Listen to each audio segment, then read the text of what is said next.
네, 안녕하세요. 어제 제가 SK 하이닉스가 눌릴 수밖에 없는 이유에 대해서 말씀을 드렸습니다. 그리고 오늘 눌리고 있죠. 정확하게 여러분께 정보를 전달해 드렸고요. 이 부분에 대해서 앞으로 우리가 어떻게 대응을 해야 될 것인가, 이 부분에 대한 이야기를 해드리도록 하겠습니다. 그 전에 영상 하나 볼게요. 제가 어제 모든 내용을 한 번에 쭉 압축해서 말씀을 드렸던 내용이거든요. 이 영상 한번 보도록 합시다. 해보도록 할게요. 하나로 종합을 해보면 SK 하이닉스는 ADR을 할 거예요. 그에 따라서 며칠간 눌림이 있을 수밖에 없다. 그리고 ADR을 하는 이유가 투자를 하기 위함이기 때문에 투자에 40조 원이 들어오는데, 이게 들어오면 환율이 눌릴 가능성이 높으니 우리나라 대기업이 집 나갔던 외국인들의 재등장이 될 가능성이 높다. 그리고 이 ADR을 하면서 삼성전자의 주식 시총을 넘어섰기 때문에 삼성전자 역시 재평가를 받을 가능성이 높다. 그리고 ADR을 하게 되면 미국 지수 펀드에 필라델피아 반도체 펀드라든지 이런 펀드에 가입될 가능성이 높다. 그에 따라서 패시브 자금이 들어올 가능성이 높다. SK 하이닉스는 잠깐 눌렸다 상승세, 2차 상승세가 나올 것이다. 그것을 우리는 리밸런싱이라고 부른다. 재평가라고 부른다. 이 재평가가 들어오는 기간에 삼성전자도 역시 또 재평가를 받을 가능성이 높다. 그러면 환율도 유리하고 삼성전자의 재평가 구간도 유리해지는 상황이 발생한다. 삼성전자와 SK 하이닉스가 둘 다 재평가받으면서 상승해지면 지수의 재평가가 일어나기 때문에 집 나갔던 외국인들이 돌아오면서 우리나라 대기업들, LG전자라든지 두산 에너빌리티라든지 이런 녀석들의 재평가가 일어날 가능성이 높다. 그리고 ADR을 때리려고 했었던 원인 자체가 투자이기 때문에 이 투자에 들어가서 영향을 수혜를 보는 녀석들의 목록은 반드시 여러분들이 필요하다. 이렇게 좀 정리를 해보도록 하겠습니다. 자, 제가 어제 말씀드렸던 내용들 이해가 가시나요? 너무 압축돼가지고 이해하기가 조금 힘들죠. 어쨌거나 저는 어제 이렇게 말씀을 드렸습니다. SK 하이닉스가 그래서 눌릴 수밖에 없는 환경으로 넘어가 있는 환경이니까 조심해야 된다. 그런데 이게 눌리고 난 다음에 2차 상승이 강하게 나올 것이다 라는 의견이에요. 그래서 정확하게 눌린다는 타이밍 정확하게 맞췄습니다. 근데 이 눌리는 타이밍 맞추는 거는 사람들이 별로 좋아하질 않아. 그래도 아마 이거 눌린다라고 이야기하는 유튜브는 어제 제가 유일하지 않았을까 생각을 가지고 있습니다. 그러니까 냉정하게 시장을 보는 거죠. 시장을 잘 본다라고 생각을 하시는 분들 구독과 좋아요 눌러주시고요. 일단 정확하게 원인을 파악을 하셔야겠죠. 삼성전자, SK 하이닉스 왜 급락하나? 외국인이 SK 하이닉스 오전 12시 기준으로 현재 1조 원 규모의 대규모 순매도가 나와주고 있다. 이유는 새벽에 뉴욕 증시에서 빅테크주가 일제히 하락, 투자 심리가 약세로 가게 되면서, 그리고 25일에 마이크론 실적 발표가 분수령이 될 것으로 보이고 있다. 이 부분에 대해서는 나중에 따로 말씀을 드리도록 하겠습니다. 어쨌거나 미국장이 영향을 줬다라는 뜻이겠죠. 그럼 미국장은 어떻냐? 미국장은 어떤 식으로 포인트를 갈라야 되냐면, 빅테크들이 일제히 약세로 돌아섰다. 왜냐하면 스페이스X가 미친 듯한 폭락이 나왔기 때문인데, 이 16% 이상의 폭락이 왜 나왔냐면 얘네들이 갑자기 회사채 발행을 한다. 200억 달러 규모의 회사채 발행을 하기 때문이다. 이걸 딱 보면은 주식을 얼마 투자하지 않은 사람들은 이렇게 생각을 할 거예요. 아, 얘네들이 사채를 발행했기 때문에 주가가 빠지는구나, 돈이 없구나라고 느끼실 겁니다. 그리고 그냥 빠지는 걸로 그냥 결론만 딱 뽑아내고 마실 건데, 이걸 한 발자국 더 나가서 생각을 해보면 얘네들이 사채를 발행을 할 거예요. 그리고 얘네들은 100억 달러 규모의 현금성 자산을 보유하고 있지요. 그럼에도 불구하고 돈을 땡기는 이유가 뭐겠습니까? 결국 투자죠. AI 인프라 구축 자금 조성을 나서기 위함이다. 여기서 포인트가 뭐라고요? AI 인프라 구축 자금입니다. 이해 가요? 지금 주가가 미친 듯이 올라가고 있는 이유가 뭡니까? 빅테크들의 처절한 싸움입니다. 전쟁이에요. 기술은 한번 밀리면 도태됩니다. 그리고 살아남는 자가 아도를 치죠. 모든 걸 먹어요. 그래서 빅테크들이 지금 AI 발전을 위해서 무슨 짓을 하고 있습니까? AI가 발전되기 위해서는 얘가 학습할 그게 많아야 되잖아요, 데이터가. 그래서 데이터 센터를 미친 듯이 짓는 거예요. 이게 기초니까. 그래서 이 데이터 센터가 얼만큼 확보가 됐느냐에 따라서 AI의 발전이 따라오게 마련이거든요. 그래서 이 데이터 센터를 지으려고 하는데, 빅테크 A 1000억을 들이며 1000억 달러를 들이며, 빅테크 E는 1100억 달러를 들이고, 빅테크 C는 그럼 1200달러를 들이고, 서로 이런 전쟁이 일어나고 있단 말이에요. 다 뭐예요? 데이터 센터를 짓기 위함이죠. 여기까지 이해가 가죠. 그래서 서로 미친 듯이 지금 돈을 때려 붓고 있으니 돈을 때려 부으면 주가가 상승하는 모습이 나타나요. 그래서 그간 상승세가 나타났던 거고, 이게 실적으로 이어지는 모습이 나타나야 돼요. 실적 없이 미친 듯한 투자만 일어나면 어떻게 돼요? 박살나는 거예요. 그래서 SpaceX가 미친 듯한 하락이 나오는 이유가 뭐예요? 실적이 없죠. 근데 투자만 미친 듯이 들어가고 있죠. 그럼 거품이죠. 거품은 꺼지겠죠. 이래야 박살이 나는 건데, 쓰는 단기간으로 더 밀릴 가능성이 있겠죠. 그런데 다시 한번 반등세가 나와줄 것이냐를 생각해보면 반등세가 나오겠죠. 왜? 얘네가 뭐예요? AI 인프라 구축 자금이잖아요.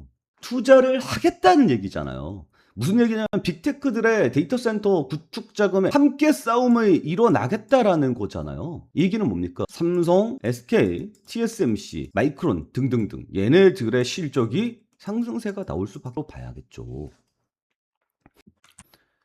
마이크론 여기인가요? 25일 마이크론의 실적 발표가 분수령이 될 듯. 그러니까 이 실적이 AI 빅테크들의 투자, 과감한 투자들이 이게 실적으로 연결이 되고 있는가, 이걸 보는 게 뭐예요? 거품인가 아닌가를 본다라는 내용으로 보시면 돼요. 근데 이게 거품이 아닐 가능성이 높죠. 왜? 우리나라 6월 20일까지의 그 무역 발표가 나왔잖아요.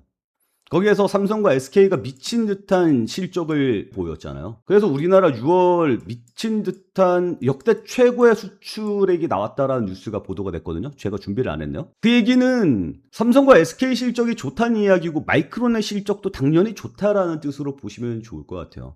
그래서 15일에 마이크론이 실적 발표를 하면서 얼마나 시장의 이 심리가 악화되어 있는 것을 풀어줄 것이냐, 이런 관점으로 보시면 좋을 것 같습니다. 관점 제시를 정확하게 보셔야 돼요.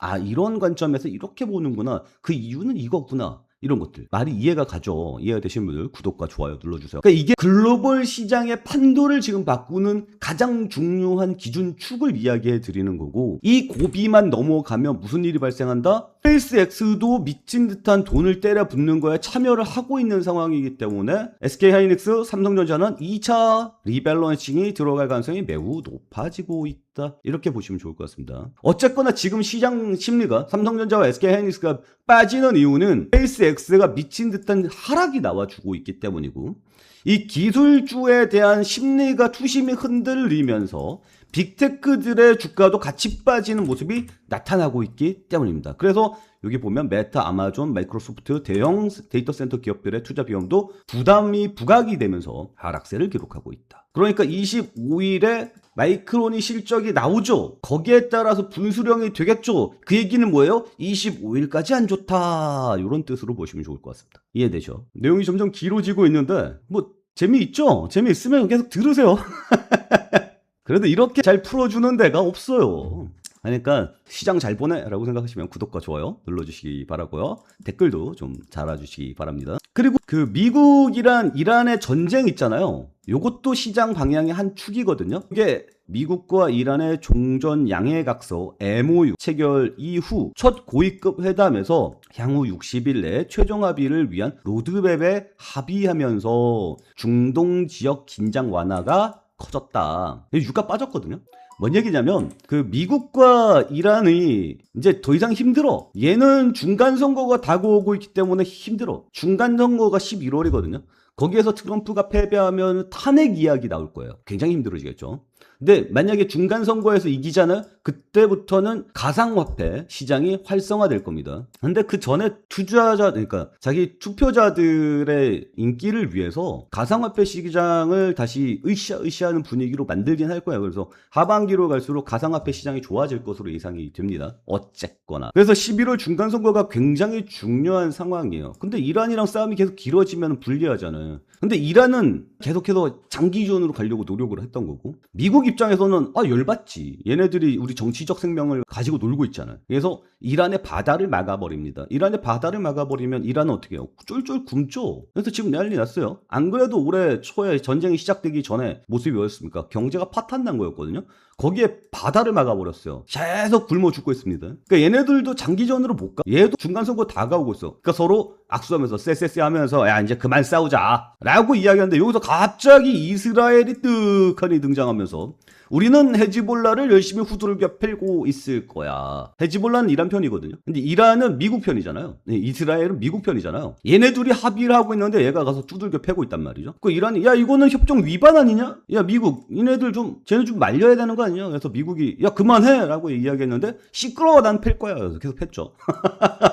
그러면서 트럼프는 루저다 이런 식으로 이야기하면서 난리를 쳤죠. 그러고 있다가 지금 현재 상황은 어떠냐면 이스라엘이 레바논 남부에 군대를 주둔한 다음에 안 빼고 있습니다. 안 들어먹겠다는 얘기죠. 미국 말 안 들어먹겠다는 얘기예요. 근데 미국이랑 이란이랑 우리 의도는 그런 게 아니다. 우리도 이스라엘을 말릴 테니까 합의하자. 이래서 급하게 합의가 들어가고 있는 상황입니다. 그래서 유가가 빠지고 있는 거고요. 미국의 의지가 확실하다는 뜻이죠. 이스라엘이 난리를 치든지 말든지 이제 변수는 거의 닫혀 있는 상황이다. 이렇게 보시면 좋을 것 같습니다. 그래서 유가도 빠지고 있는 상황입니다. 유가가 빠지는 상황이 나타나면 물가가 하락하는 영향이 나오고요. 물가가 하락하는 영향이 나오면 이자율을 하락시킬 수 있다라는 기대감이 생기죠. 지금 올해 주가가 미친 듯이 올라가고 있습니다. 주가가 미친 듯이 올라갈 때는 돈이 튀는 상황이기 때문에 이자율을 높여서 미친 듯한 과열하는 시장 이거를 잡아야 되거든요. 근데 지금 이 두 개가 같이 뛰고 있죠. 왜냐하면 지금 이 주가가 올라가는 이게 거품으로 올라가는 게 아니라 지금 AI 빅테크 산업이 지금 현재 밀리면 죽는 싸움이야 이러면서 진짜 목숨을 건 투자를 하고 있거든요. 과감한 투자. 그리고 빅테크들이 돈이 얼마나 많은 애들입니까? 근데 걔네들이 돈이 모자라서 돈 더 때려붓기 위해서 빌리잖아요 지금. 그런 투자를 하고 있는 상황이란 말이에요. 돈이 미친 듯이 튀니까 주가가 그래서 올라가는 거예요. 근데 여기서 이제 브레이크를 걸겠다고 이자율을 올린다. 좀 어렵죠. 그래서 이 이자율을 올리는 것을 최대한 분위기를 막기 위해서 기름값 하락되는 거 이거 굉장히 반길만한 소식입니다. 근데 결론은 뭐예요? 결론은 반도체 쪽으로 계속 갈 수밖에 없다. 어디까지? 내년까지는. 그래서 삼성과 SK하이닉스는 무조건적으로 사 들고 가야 된다. 이렇게 다시 한번 정리를 해드리도록 하겠습니다. 뭐 정리만 하는데 벌써 15분이야? 이런 큰일 났네. 어떡하지? 다음 이야기는 다음 영상에서 뭐 얘기 꺼내다가 말고 이게 죄송합니다. 근데 시간 조정상 어쩔 수가 없네. 다음 영상에서 따로 또 연결해서 말씀을 드리도록 할게요. 어쨌거나 여러분들한테 지금 현재 상황에 대해서 잘 전달을 해드린 걸로 알고 있겠습니다. 그리고 저는 어제 영상에서 말씀을 드렸지만 SK하이닉스가 정확하게 눌린다. 보이죠? 그래서 눌린다 라고 정확하게 말씀을 드렸고 오늘 넥스가 정확하게 눌리고 있고 그리고 제가 왜 그렇게 보고 있는지에 대해서 자세하게 설명을 하다 보니까 자꾸 시간이 늦어졌습니다. 어쨌거나 제 말에 동의하시는 분들 구독과 좋아요 눌러주시고요. 그리고 제가 투자방을 만들었거든요. 투자방 만들어서 여러분들과 함께하고 있으니까요. 저와 함께하고 싶으신 분들은 나는 SK하이닉스 영상 보고 들어왔어요. 이렇게 적어서 들어오시면 아 이분은 SK하이닉스 때문에 들어오셨구나 라고 정확하게 알고 여러분께 대응을 해드리도록 하겠습니다. 저희 투자방 열심히 진행을 하고 있고요. 지금 수익도 잘 나고 있습니다. 이 떨어지는 환경 속에서 지금은 양자 컴퓨터 이야기 나와주고 있거든요. 그 이야기도 나중에 따로 한번 연결해서 말씀을 드리도록 하겠습니다. 일단 오늘 시간은 여기서 마치도록 하겠고요. SK하이닉스와 함께하고 싶으신 분들은 저희 채팅방에 들어오시면 좋을 것 같다 라고 말씀을 드리고요. 다음 영상, 이어지는 영상도 함께 봐주시면 좋을 것 같다. 이렇게 말씀을 드리면서 이번 내용은 여기서 마치도록 하겠습니다. 오늘도 시청해 주셔서 감사합니다.